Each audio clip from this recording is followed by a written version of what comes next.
Boa noite, queridos amigos, que sempre nos acompanham aqui pela página do Flores. Hoje, mais uma vez, nós estamos aqui com uma palestra especial de domingo, onde nós estamos recebendo aqui o nosso querido amigo, irmão, companheiro da nossa casa, o Emerson Sandin, para mais uma palestra especial em comemoração ao aniversário da nossa casa. E nós já queremos agradecer as pessoas que vão acompanhar conosco e vibrar para esse momento.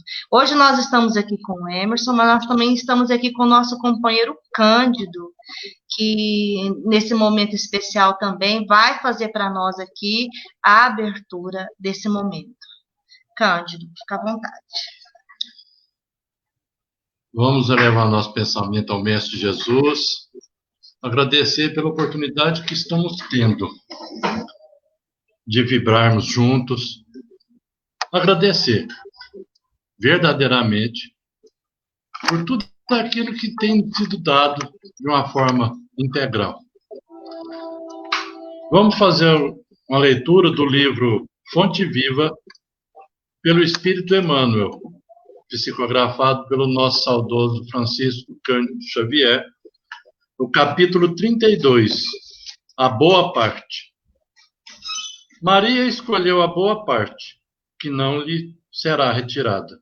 Jesus, Lucas 10, versículo 42. Não te esqueças da boa parte que reside em todas as criaturas e em todas as coisas. O fogo destrói, mas transporta consigo o elemento purificador. A pedra é contundente, mas consolida a segurança.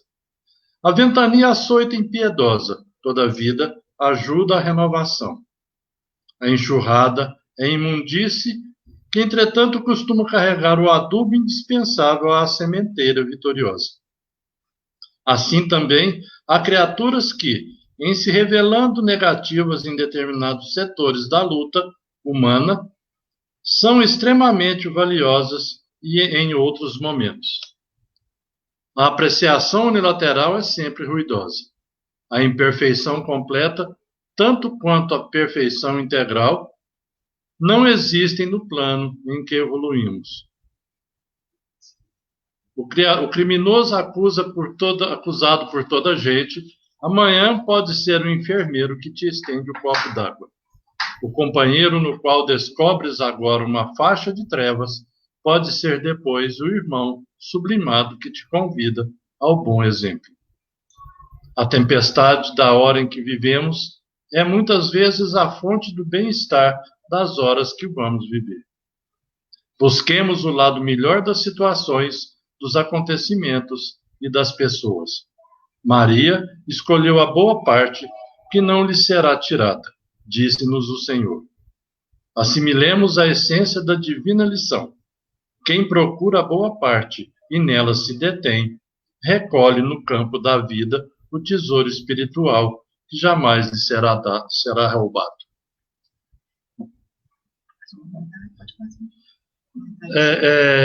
Esse ensinamento que a gente teve dessa lição é que a gente deve pelo menos tentar procurar o que tem de melhor, a essência de cada ser.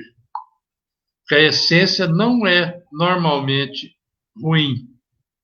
Todos nós estamos sujeitos a passar por algumas agruras na vida, né?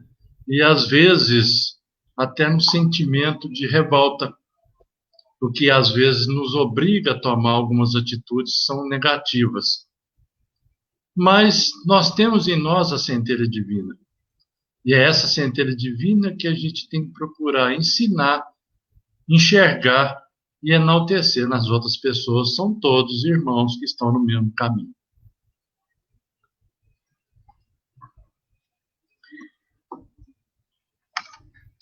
É verdade, Cândido. É tão assim, bacana essa história que vem falando que Maria escolheu a melhor parte, né? E nós também estamos aqui hoje, né? Escolhendo a melhor parte, ouvindo o ensinamento. E hoje nós vamos, assim, com muita alegria, ouvir os ensinamentos aqui que o Emerson vai nos trazer, falando sobre o espiritismo e a inclusão social, um tema de muita relevância e que nós todos precisamos aprender sobre esse tema.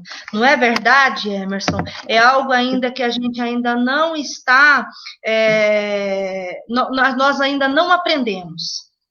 A gente precisa estar mais atento para essa inclusão social, em todos os sentidos, observar, ter olhos de ver, para que a gente possa agregar todos. E ninguém melhor do que você, Emerson, para poder falar para nós hoje a respeito desse tema.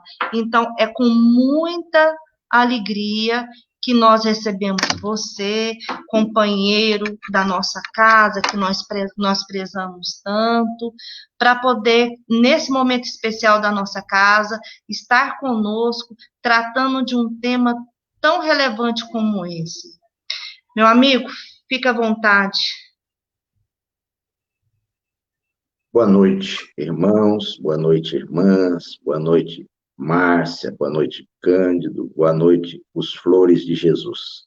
Desses 6 anos que o Flor vai completar, 5 deles eu tive a honra de acompanhar.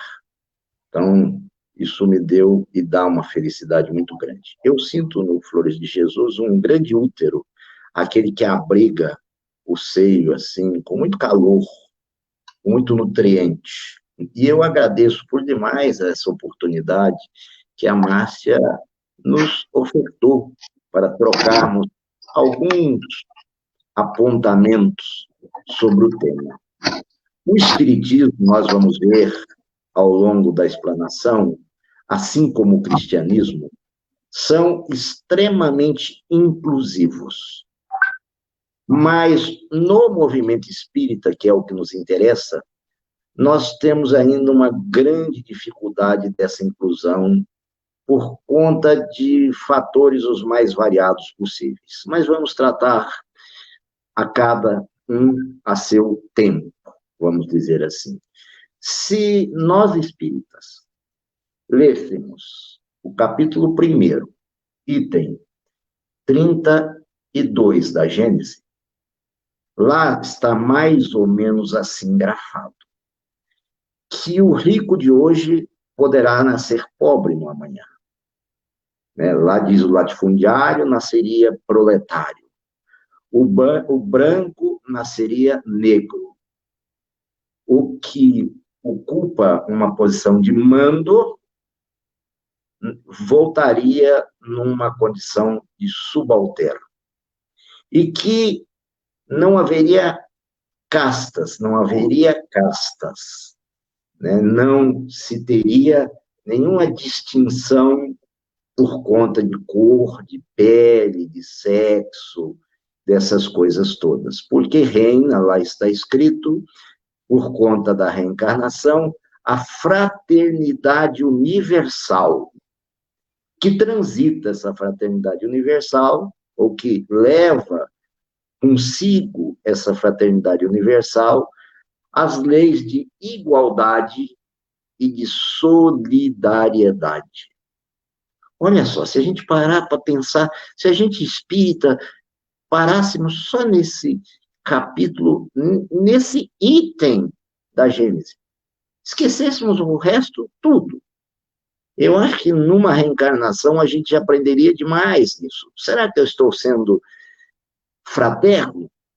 Será que eu estou tratando as pessoas de modo igualitário? Ou porque chega alguém com melhor condição econômica, ou fala melhor, etc., a gente coloca esse alguém num patamar melhorado em detrimento do segundo.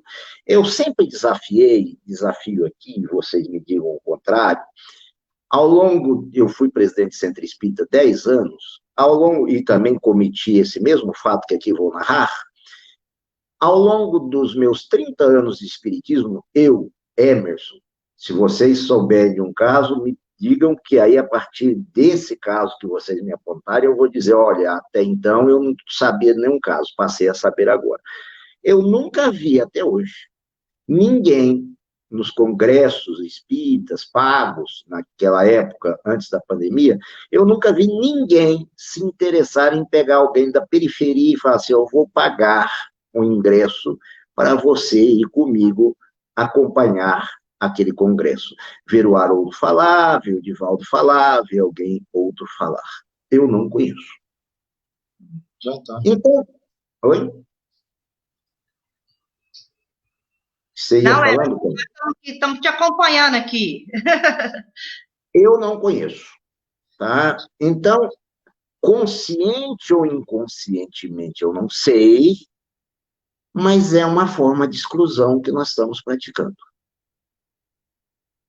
Então, é algo para a gente refletir. A doutrina é inclusiva. Nós começamos pela Gênese vendo tanto que ela é inclusiva. Mas nós, repito, como bem disse a Márcia, nós ainda somos pouco inclusivos. Aqui eu tive um fato, aqui em Uberlândia, muito interessante. Eu fazia parte da lista de palestrantes da AME, e eles mandavam cartazes, e eu dizia, olha, não tem condições, escrevam embaixo, ou falem, etc, etc. Primeira vez eu saí do grupo, aí o Daniel Gervásio ficou bastante preocupado e tal, passou um tempo, melhorou muito, a irmã Sheila, irmã Carita, não estou falando, acho que eu esqueci aqui, não significa que não fizeram. Tá? Casa de Kardec, por exemplo, já estão fazendo tudo os cartazes, além do cartaz, tem uma leitura dentro do próprio cartaz. A AME também passou a colocar as suas propagandas nesse sentido, mas, às vezes, se tem pessoas que, depois disso tudo, palestrantes lá de dentro, não tem atenção e não tem boa vontade, porque eu mandava áudio para esse palestrante, dizendo, por exemplo, manda por, escreve aí, ou fala para mim, era a mesma coisa de falar com um muro. Né? Quer dizer, além de tudo, ele não sabe nem direito, Márcia, ele não sabe nem ter um estatuto. Aí eu cheguei a dizer, na minha última saída do grupo, que como é que um sujeito fala em lei moral, se ele não sabe falar e não conhece nem lei material, nem lei humana. Né? Quer dizer, a lei humana deve ser a primeira diretriz para nos levar ao encontro das leis morais, as leis divinas, as leis humanas têm esse princípio. Né? Quer dizer, tem lá um não matarás no Código Penal, que o Cândido conhece muito bem, que está lá também no Decálogo, da época de Moisés. Quer dizer, então, se eu me fiar na lei humana para não me matar, eu estou, na verdade, também me servindo de uma lei divina, entre aspas, vamos dizer assim. Né? Pelo menos é algo que refoge ao campo do meramente humano. Então, é uma experiência que ficou. Eu falei para o Daniel Gervásio que eu só volto para esse grupo o dia que ele me garantir que 100% rola lá com acessibilidade, como eu tenho certeza que não vai rolar 100% com acessibilidade, ficou muito melhor para mim, primeiro porque eu não tenho esse desgaste, segundo, quem quer me chamar para uma live, uma palestra, enfim, o que quer que seja, entra no meu privado. Fala comigo privativamente. Engraçado porque, nesse caso, por exemplo, eu vejo má vontade, má fé. Em outros casos, muito, Renner, outra pessoa fantástica, ia me esquecendo, se adequou na Estrada da Luz também, de uma forma muito grande. Às vezes o Renner dava uma esquecidinha, eu dizia para ele, ele pedia desculpa com aquela gentileza que lhe é peculiar, mas a gente acaba vendo pessoas, como a Márcia falou, que não acostumaram realmente, que estão aprendendo a fazer isso, concordo plenamente, mas tem alguns também que são um tanto quanto de má fé ou falta estudar a Gênese aí. Só a Gênese já para começar. Mais adiante, vamos pensar também numa outra questão que tem a ver com inclusão social muito grande, que eu também coloquei no começo, é a inclusão dos economicamente mais fragilizados. Eu coloco que os centros pecam muito, por exemplo, porque eles ainda não dão oportunidade, em regra, de que os próprios, entre aspas, assistidos, possam fazer uma cooperação entre si, formar lá um setor, digamos assim, um departamento lá e coisas assim, e virem para o centro, ao mesmo tempo estarem na comunidade, não, muito do centro. O Flores, eu vejo uma diferença, não é por estar fazendo uma palestra no Flores. O Flores, eu sei da história da Neguinha, né, que eu já conheço de nome, mas que eu aprendi a admirar, Márcia, que faz exatamente esse trabalho, digamos assim, de ser a colaboradora, pelo que eu entendi, um braço do centro lá na comunidade. Isso é lindo. Por quê? Porque ela faz essa ponte, através dela vocês conhecem outras pessoas, e essa coisa fica muito bonita. Muitos centros não, muitos centros eles terceirizam, digamos assim, as distribuições e etc, etc, vai lá e pronto, passa, e é como a hóstia, né, do sem nenhuma crítica, mas é uma hóstia, né, do espiritismo. E às vezes a gente deixa pessoas que precisavam de auxílios como atendimento fraterno lá. A gente chega com tanta pressa, estou falando aqueles centros que não o Flores. E claro que tem outros que também merecem a mesma distinção. Muitos chegam, passam o rodo e vão embora. Às vezes a pessoa estava ali, né, com uma gravidez indesejada, estava ali com outras situações, com o marido alcoólatra que estava ali abusando sexualmente de toda a ordem, e não tem com quem contar.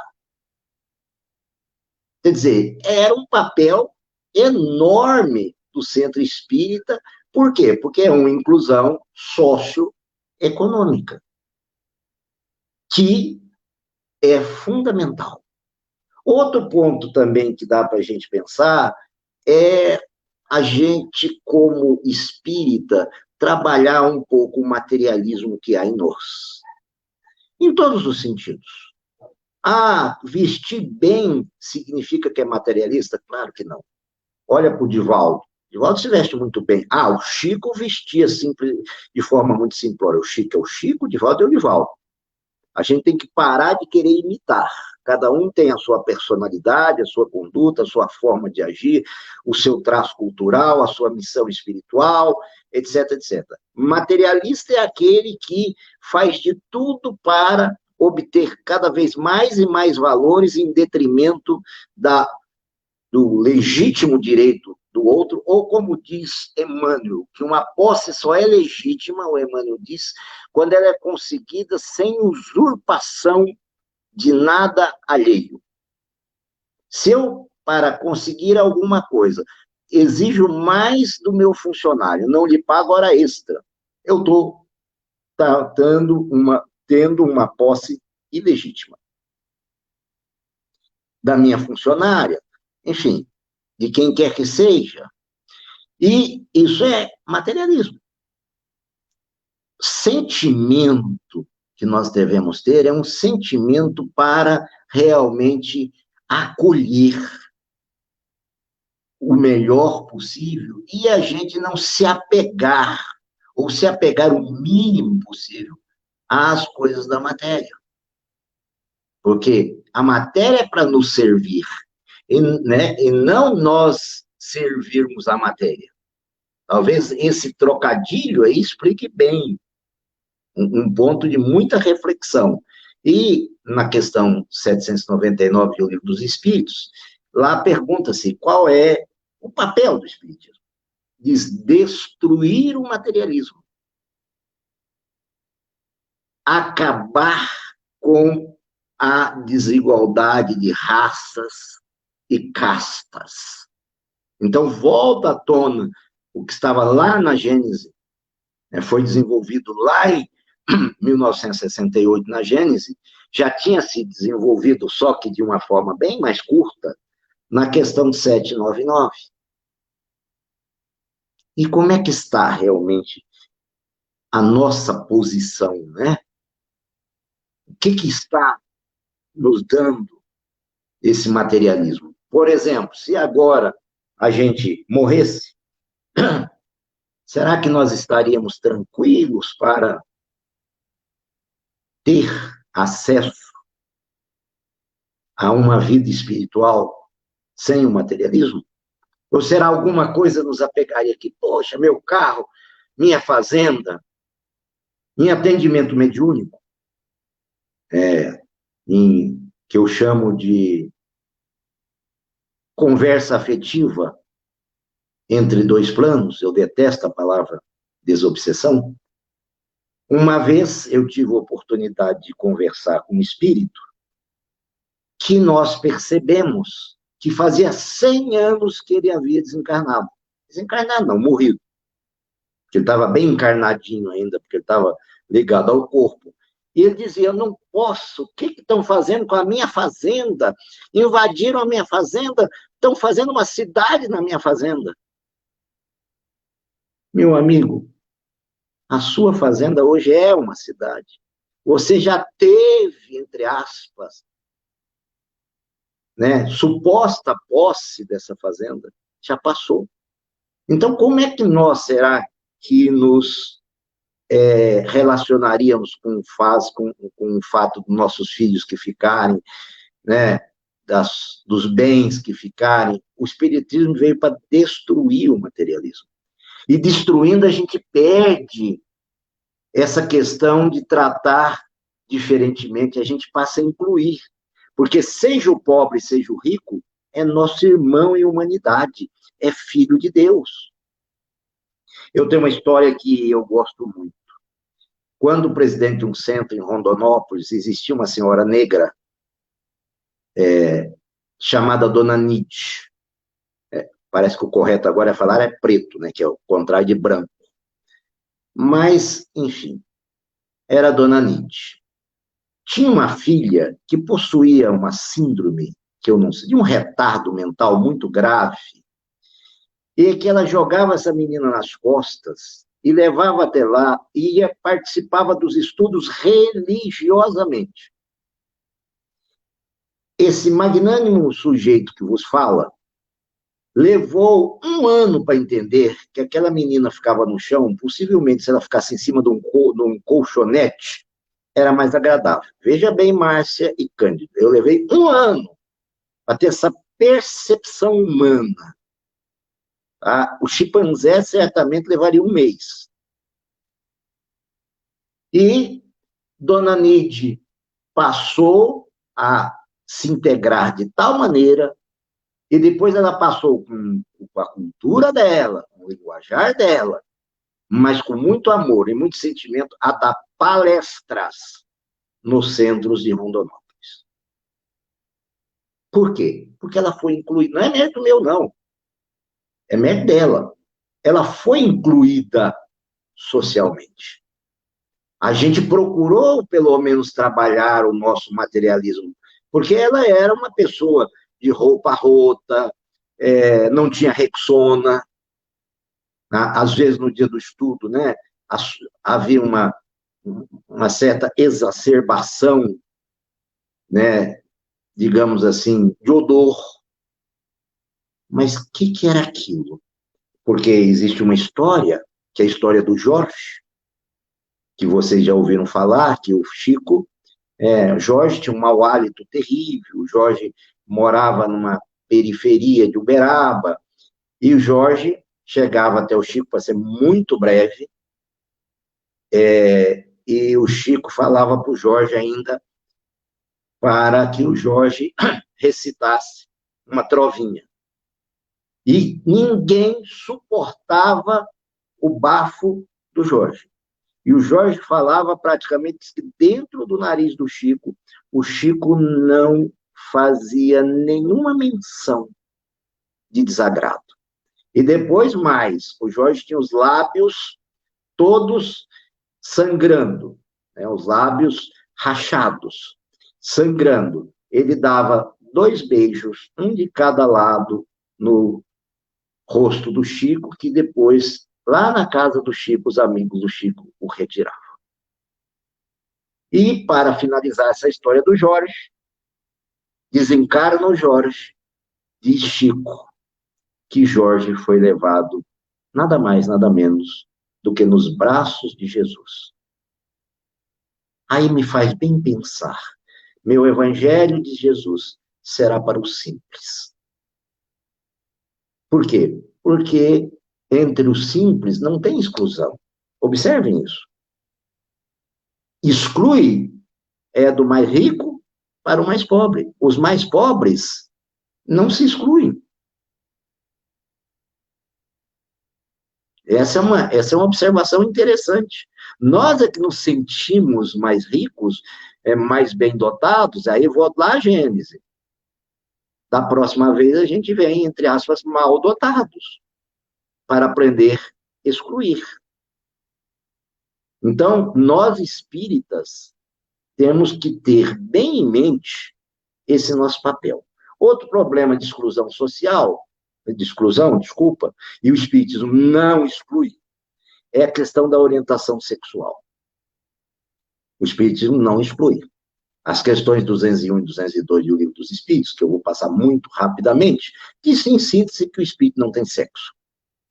Pouco lhe importa reencarnar como homem ou como mulher. E um comentário de Kardec, na 202, diz que se o espírito só reencarnasse como homem ou só como mulher, teria as experiências só como homem ou só como mulher. Eu hoje, digamos, na dinâmica dos arranjos que nós estamos vendo no campo da sexualidade, eu escutei de um presidente de um centro espírita, certa feita, dois presidentes, aliás. Um primeiro, eu fui dar uma palestra, esse primeiro era fora de Minas Gerais e o segundo é em Minas Gerais. O primeiro me disse assim, você viu que no salão tinha um, né? Falou 3 vezes a mesma coisa. Eu pensei, mas esse sujeito não é gago? Ele disse, um homossexual? E a gente fica assim muito desconfortável com ele, né? As pessoas olham. Aí eu, né, disse para ele assim, mas e qual o problema mais? Não é só isso que esse sujeito me chamou aqui, né? É que eu queria perguntar para o senhor se ele pode dar passe. Eu disse, o senhor tem a vida sexual, o senhor tem o controle da sua sexualidade melhor do que a dele? Se o senhor tiver, aí dá para julgar. Porque quando nós tivemos a mulher adúltera, Jesus não julgou. E no livro de Amélia Rodrigues, Nos Tempos de Jesus, tem um capítulo lá que fala daquela mulher, para que vocês olhem, agora infelizmente eu não lembro do capítulo, mas está no livro Nos Tempos de Jesus, da Amélia Rodrigues, que aquela mulher foi ter a noite com Jesus, desolada, né, dizendo que o marido, assim que casou-se com ela, a deixou à mercê, voltou para as festas, enfim, a abandonou, a tornou carente, e qualquer ser carente fica muito mais vulnerável, nós não somos anjos. E a presa, palavras dela, foi rodeando, cortejando, até conseguir aquele ato, né, que gerou aquele, entre aspas, escândalo. E que ela queria saber de Jesus o que ela faria. Aí Jesus diz para ela mais ou menos assim, olha, quanto às coisas boas, a memória do povo é muito curta. Mas quanto às coisas, entre aspas, ruins, a memória do povo é longa. Saia da cidade. Procure um trabalho honesto. Ela saiu da cidade. Passaram-se 10 anos. Essa história, para mim, é uma das mais marcantes. Passaram-se 10 anos. Um homem chega, todo chagado, ela pensa-lhe as feridas, dá-lhe um caldo, fala de Jesus, e aquele homem, irreconhecível, pergunta a ela, você conheceu o Galileu? Ela diz, conheci. E ela lhe conta a história. Aquele homem começa a chorar, porque aquele homem era o seu marido. Aí, quando eu escutei essa leitura de hoje tão bela, feita pelo Cândido, aquele que hoje pode ser alguém na marginalidade, amanhã pode nos dar um copo d'água. Então, isso me chama muita atenção. Outro problema de um outro presidente de centro, que ele falou para mim, entraram duas moças, pelo que eu entendi, de mãos dadas, assim, mãos dadas mesmo. Ele falou, olha, infelizmente, né, a gente não pode proibir. Eu disse, graças a Deus, a Santa Inquisição, não falei para ele, né, mas pensei, graças a Deus, a Santa Inquisição acabou, né? Há uma liberdade. E nesse ponto eu conto uma história muito interessante de José Medrado, meu amigo médium baiano, que tem comanda um centro espírita lá muito grande também, Cidade da Luz. E uma vez, isso há 30 anos atrás, mais ou menos, ele é comunicado pela sua secretária, Rosângela, grande amiga, que tinha um travesti lá no fundo do centro, olha só como já era a exclusão, e que queria falar com ele. Ele se sentiu assim, tão perturbado, catou mais uma pessoa, falando, mãe, não vou falar com esse travesti, vamos tirar uma foto, amanhã tá no Correio da Tarde de Salvador, né? Medrado e o travesti. Aí o travesti disse para ele assim, olha, o senhor falou sobre a caridade, eu venho ouvindo as suas pregações, palavras do travesti. Há um mês, mais ou menos, eu fico do lado de fora, eu fico escutando, eu sento, escuto. O senhor falou sobre a caridade hoje, me tocou muito, eu quero ajudar. Eu posso servir água fluidificada? Não, tem quem faz. Todo dia que faria, para ser bem breve. Aí o travesti percebeu e falou assim, eu posso limpar o centro de madrugada? Ele falou, não, tem quem faz. O travesti olhou bem nos olhos de Medrado e disse assim, você é iguaizinho aos outros religiosos. Fala algo e pratica totalmente o contrário.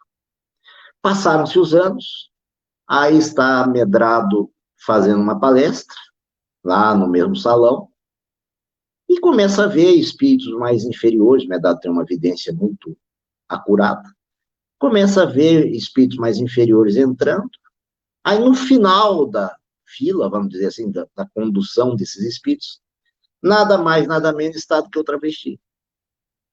O travesti sai daquele local, vem até diante do Medrado, olha bem nos olhos do Medrado e diz assim, agora você não me impede de trabalhar.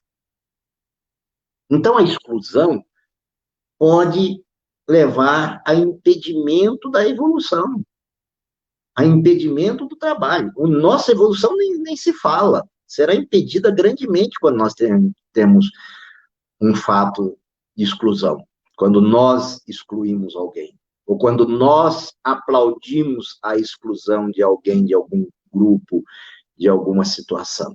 Porque o Espiritismo, como nós estamos vendo, ele é extremamente inclusivo. Questão 372 do Livro dos Espíritos fala assim, por que existem palavras de Kardec? Aquele tempo possível. Por que existem alguns espíritos reencarnados como cretinos e idiotas?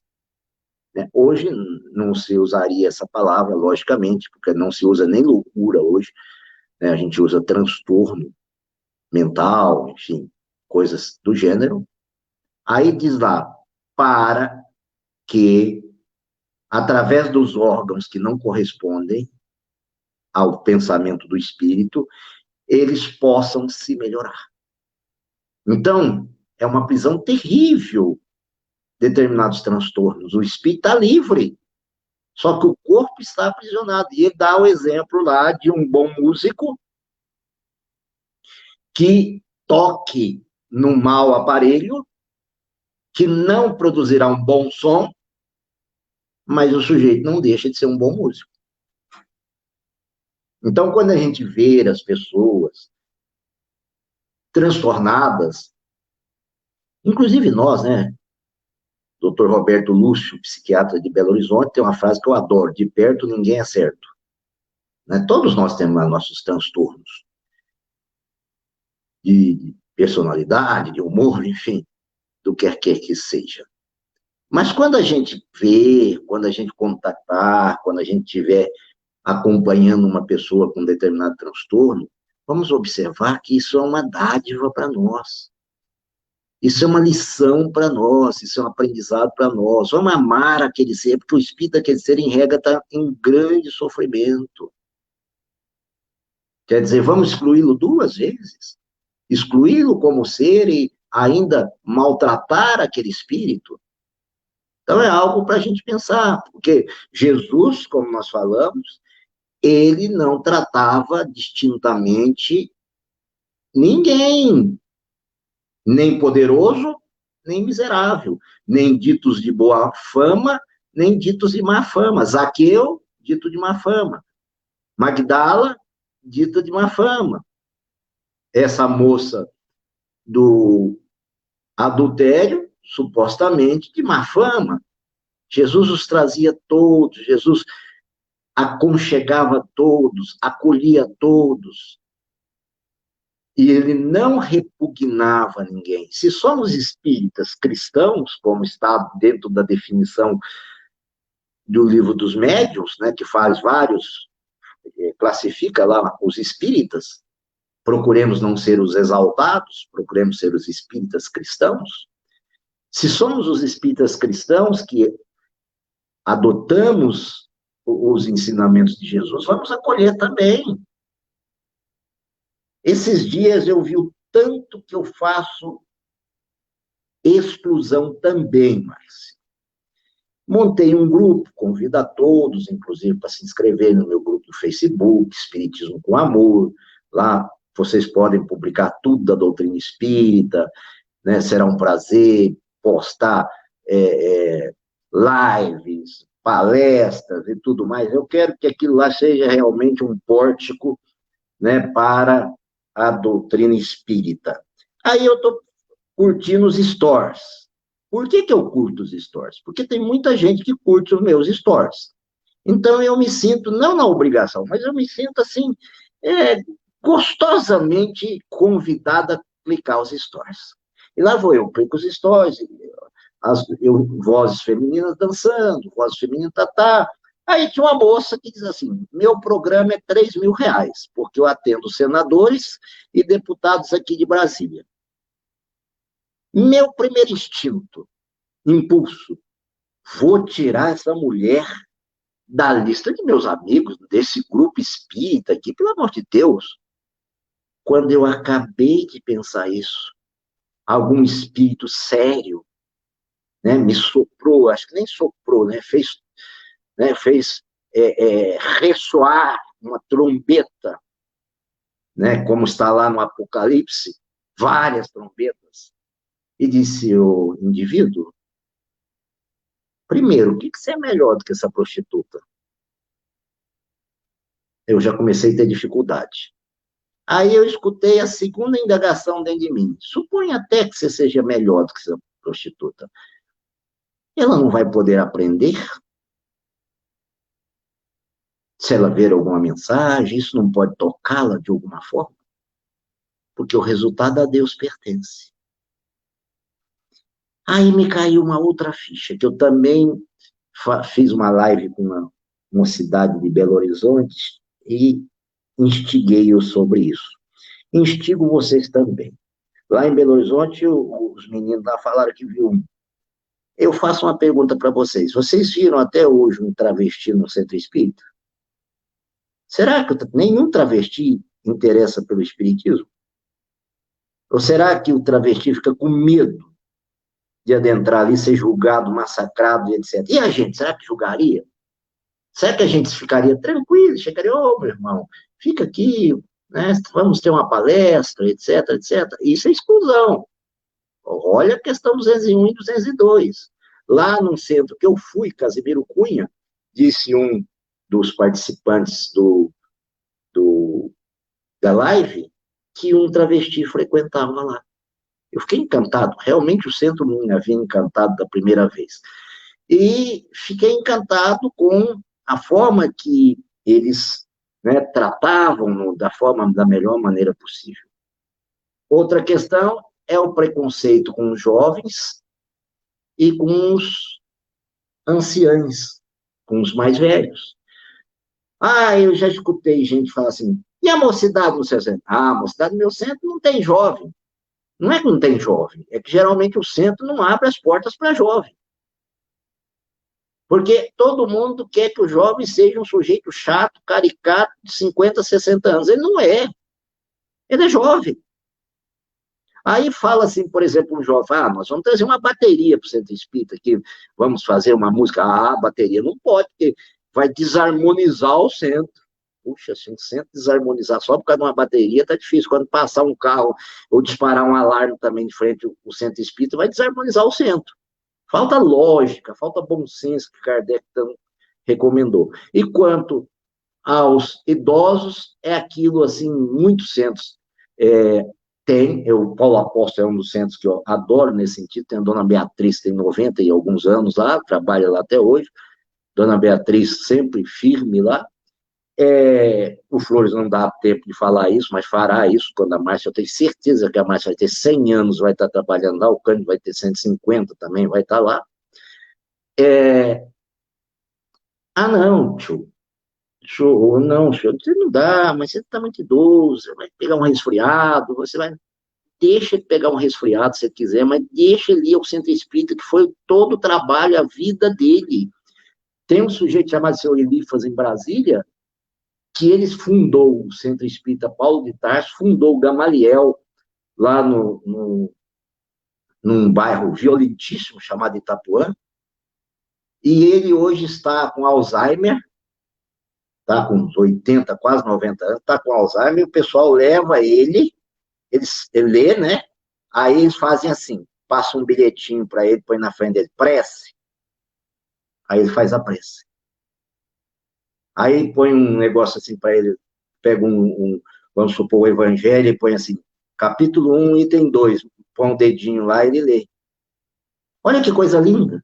Olha que exemplo magnífico de preservação. Tem uma passagem também aí,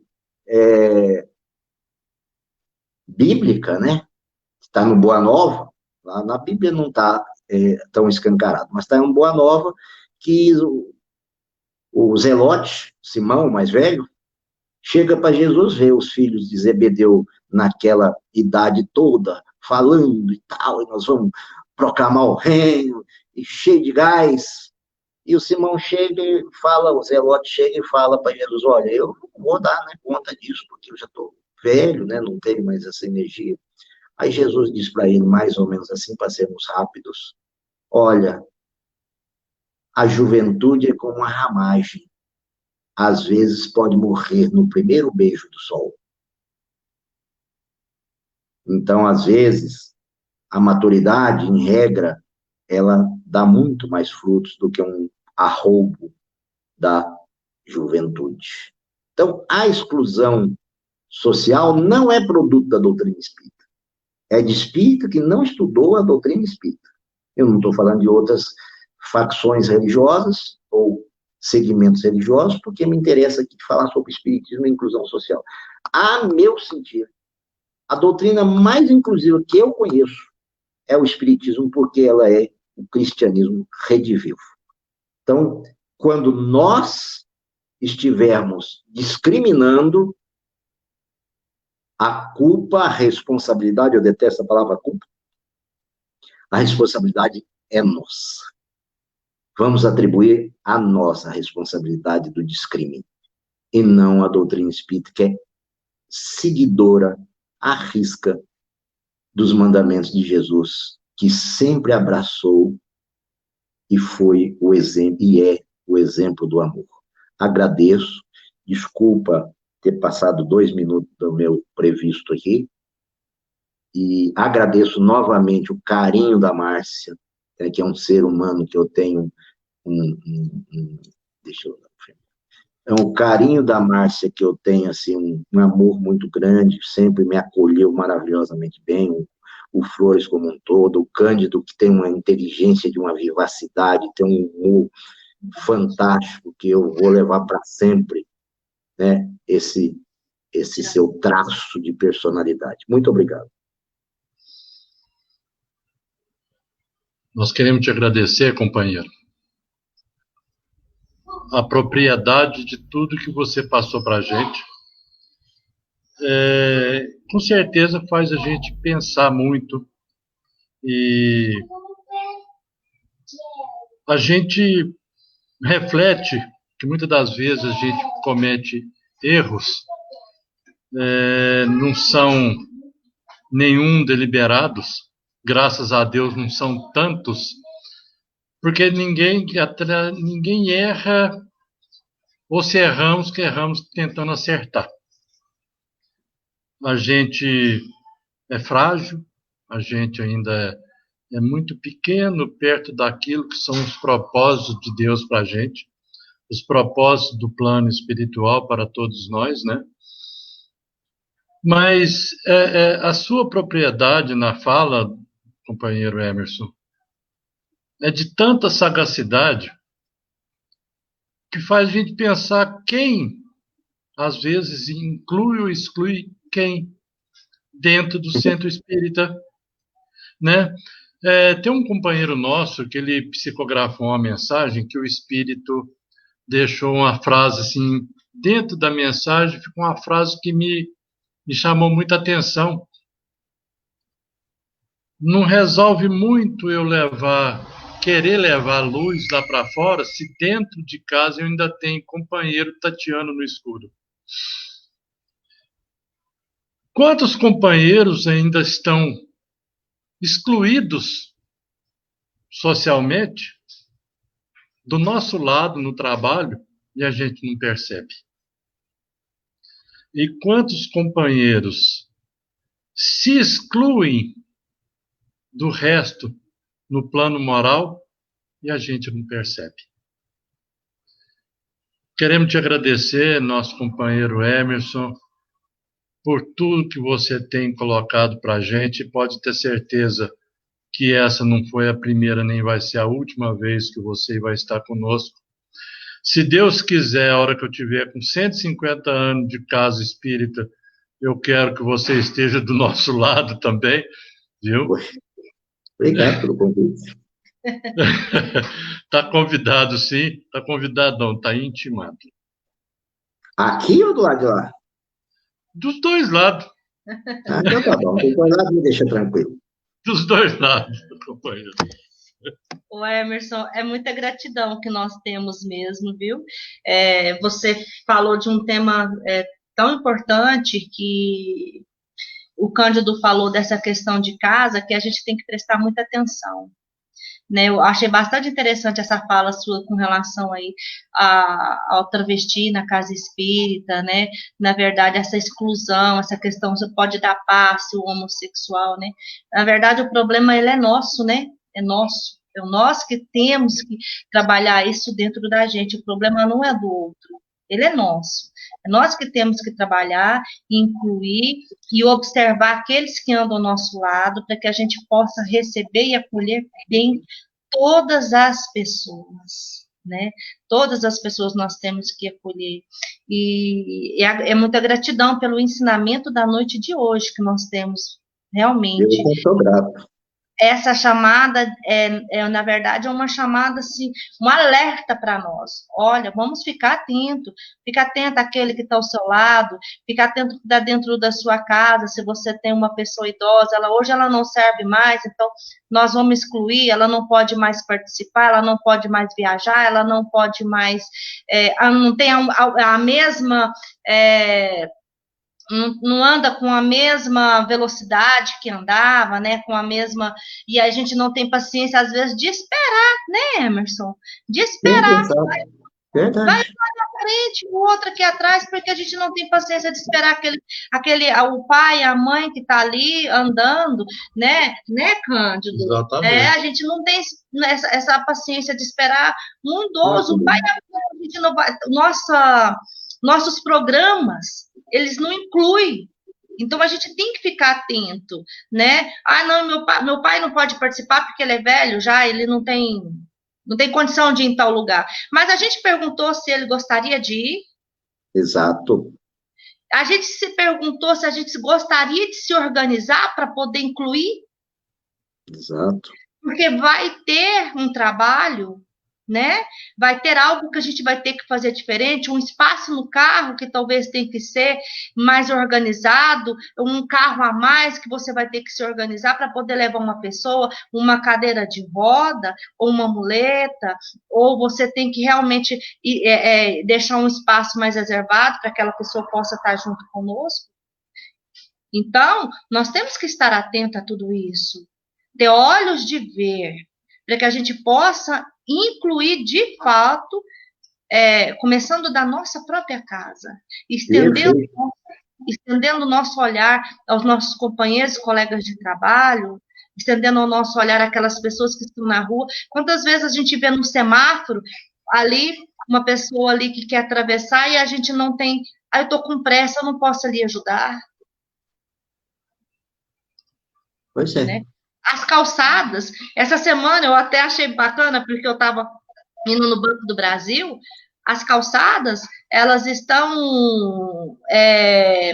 como é que chama aquela pedra macaquinho, né? Aquela pedra macaquinho, soltando, eu fui ali no Banco do Brasil, eu tropecei, eu virei o pé naquela pedra. Nossa.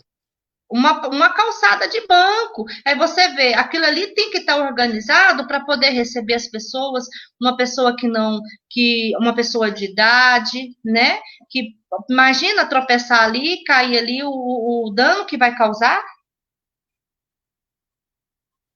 Pois é. Então, nós temos que estar atentos. Então, muito obrigada pela sua mensagem, muito obrigada pelo aprendizado da noite de hoje, né? E o Cândido vai fazer. Você gostaria de fazer a prece final? A gente quer agradecer a todas as pessoas que acompanharam conosco, né, Cândido? Fica à vontade. Antes de você fazer a oração final, companheiro, você sabe que eu não aguento ficar sem fazer meu xistezinho, né? A Mar falou que tropeçou lá na porta do banco, eu falei assim, ainda bem que eu não tenho dinheiro, porque só vai no banco quem tem dinheiro. Eu sabia, lá vinha. O Emerson não podia ficar sem, né? Não, é a marca registrada. Eu quero desencarnar. Quando eu desencarnar, eu quero ter o Cândido por perto. Porque qualquer que for a situação, eu tenho certeza que ele vai achar uma forma de fazer um bom xiste. Ele vai. Você pode ter certeza, Emerson, que ele vai mesmo. Então, faz uma inspiração para nós, companheiro. Ser perfeito. Jesus, em primeiro lugar, eu quero agradecê-lo, dispondo a minha gratidão ao Flores de Jesus, a todos os componentes de lá, a todos os espíritos que ali comandam, ao nosso Francisco de Assis e tantos outros. É muito bom ter aquela casa para, emancipando a nossa alma, darmos também forças na nossa caminhada. Eu quero pedir agora que para aquela casa bendita sejam levados espíritos que tenham necessidades por conta dessa pandemia, que estejam desencarnando aí um tanto em massa e que precisam de um socorro espiritual, que aquele local ali, produto de tanto trabalho, de sopa, orações, trabalhos mediúnicos, possa ser um receptáculo desses nossos irmãos e de nós mesmos durante o nosso sono físico, para retemperar as nossas energias. Também estamos atravessando um momento desafiador. Que essa bendita casa continue por anos e anos e anos a fio, cada vez mais, produzindo muito, mas, acima de tudo, nunca perca a sua marca, a fraternidade, o símbolo de Flores de Jesus. Que assim seja. Que assim seja, Emerson. Fica com Deus. Obrigada a todos. Um grande abraço a todos que acompanharam a nossa live, a nossa palestra especial de domingo. Um beijo no coração e muita gratidão. A você também. Boa noite. Boa noite, companheiro. Boa noite, meu querido.